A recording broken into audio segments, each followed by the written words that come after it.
Welcome to బీజీఎన్ Telugu updates. మహారాష్ట్రలో ఓ విచిత్ర ఘటన జరిగింది. నిండు గర్భిణిగా ఉన్న ఓ ముస్లిం మహిళ ఊహించని రీతిలో రైలులో ఆడబిడ్డకు జన్మనిచ్చింది.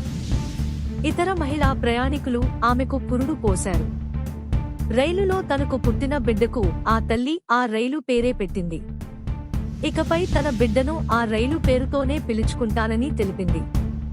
కొల్హాపూర్ ముంబై మహాలక్ష్మి ఎక్స్ప్రెస్ లో ప్రయాణిస్తున్న గర్భిణి ఫాతిమా ఖాతూన్కు పురిటి నొప్పులు మొదలయ్యాయి.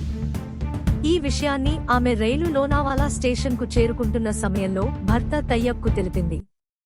తయ్యబ్ తెలిపిన వివరాల ప్రకారం ఫాతిమాకు వాంతులు అవుతుండటంతో ఆమె రైలులోని టాయిలెట్కు వెళ్ళింది. ఎంతసేపటికి ఫాతిమా తిరిగి రాలేదు. దీంతో తయ్యబ్ టాయిలెట్లోకి వెళ్లి చూశాడు. ఫాతిమా ఆడబిడ్డకు జన్మనిచ్చిందని గుర్తించాడు. రైలులో ఉన్న ఇతర మహిళా ప్రయాణికులకు ఈ సంగతి తెలిపాడు. దీంతో వారు ఫాతిమాకు సహాయం అందించారు. ఈ విషయాన్ని తయ్యబ్ రైల్వే పోలీసులకు తెలియజేశాడు. రైలు లోనావాలా స్టేషన్కు చేరుకోగానే అక్కడి రైల్వే సిబ్బంది ఆమెను ప్రభుత్వ ఆస్పత్రికి తరలించారు.